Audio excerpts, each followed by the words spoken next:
We've just had a product development meeting in Oxford. Now this is where some of the best heads at Drennan get together around a table and discuss new products and what's coming out in the future. Now we've taken this opportunity to ask Ramon Ansing, our Dutch angler, just why his results are so good. Now Ramon is a fantastic angler who already represents his country, the Netherlands, at both the float and feeder disciplines at world level. Last year, Ramon fished the national competition qualifiers for the club championships on both the feeder and the float, and his team won the event, and Ramon also won the individual event for both of these disciplines. If this wasn't enough, Ramon then went on to win the 2022 Dutch Angler of the Year award. This is where every Dutch angler from every discipline votes on who they want their Angler of the Year to be. Let's go and catch up with Ramon now and ask him a few questions. Ramon, it's great to catch up with you again. Hi Steve, thanks for having me here. It's great to be here after such an interesting product development meeting. And yeah, it's good to be back in England. So everyone wants to know, what is the edge that keeps you at the top of the tree? As you said in introduction before, yeah, we managed to have 2 decent team results as well. We won both competitions as a team, and I think that is the main reason for the success, because yeah, formulating a team plan, having a tactic come together, and then yeah, if a team plan is going well, it always results in a great individual result as well. So what actually goes into formulating a team plan? We always want to practice, of course, and I rather prefer that doing the day or 2 days before the official match day of weekend, because yeah, the conditions and the circumstances are sort of the same. And if we fish that day, we always come with a plan, but we always leave some open ends so that there is some room for interpretations from the angler himself, and then to make sure that we're not doing something extremely, that it's going the wrong way, as you say it, as we call it. So what you're saying is the team plan is actually very important. Yeah, we with practicing, we try to gather as much information as possible and then share it together to formulate a plan that everybody understands and where everybody is feeling is very comfortable in. Yeah, they all have international experience, and yeah, they all have that tactical. They are all very good, and it's not only the anglers who get a good team result together, but also the bank runners.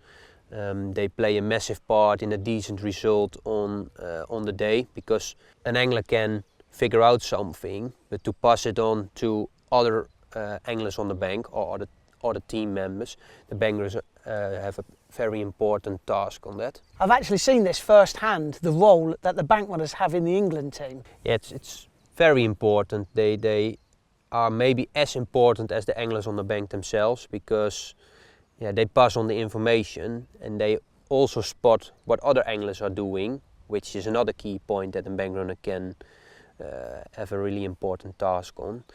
And then they can also count your position in the sector as well, which also helps you to make a decision, carry on with what you're doing actually, or probably gamble on bigger fish to score decent points. So I've seen that you've brought some flat floats with you today. Why are these so important? Yeah, it's on the float fishing. I started using them a couple of years ago, but the last 2-3 years, especially the last 2 years, I see a big advantage in them to get, even if it's not flowing but just windy or big waves on the water.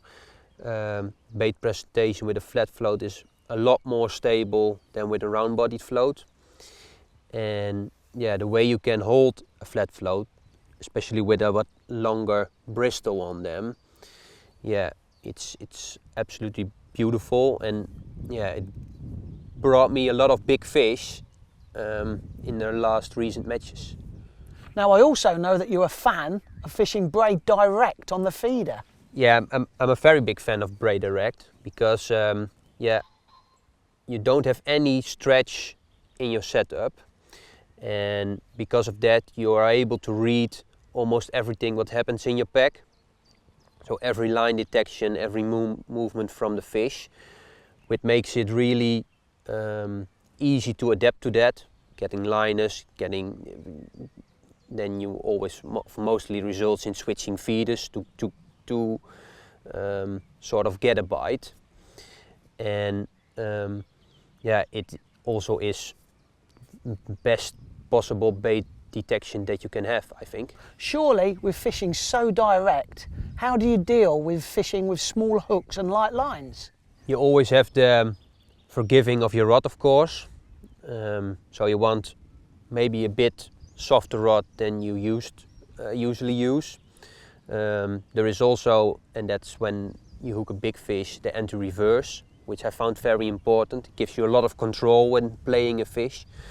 But the most important thing is a piece of feeder gum, which is between 15 and 20 centimeters in 4 or 6 pounds, depending on the size of the hook length. And you will be surprised how strong a size 20 hook is in combination with 010, in combination with that piece of feeder gum. So what size feeder gum do you normally use? I only use 4 and 6. It depends on the size of the hook length and size of the hook, of course. But yeah, you would be surprised how much pressure you can put on a size 20 hook with 010 in combination with 20 centimeters 4-pound feeder gum. It's, yeah, my confidence with that is enormous, and I played a lot of big fish on it, so you won't get wrong with that. You've already had some brilliant results the first half of the year. What does the rest of the year hold for Ramon? Yeah, it's had gone really well for me the first couple of months. Some really nice results, and the competitions are looking great. So hopefully we can catch on with that. The national competitions are ending in September and October. August will be a little bit quiet. Put some new rigs and fresh hooks on in the boxes, I think, and then second week September.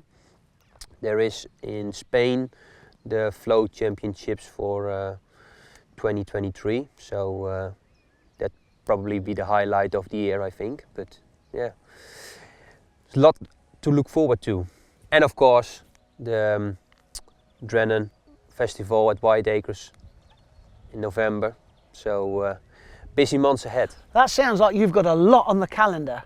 But thanks ever so much for coming over to see us in Oxford, and I can't wait to catch up with you again at Whiteacres in November. Thank you for having me over here. Brilliant staying here at everybody at Drennan, and I'm really looking forward to catch up with you and the other lads at Whiteacres.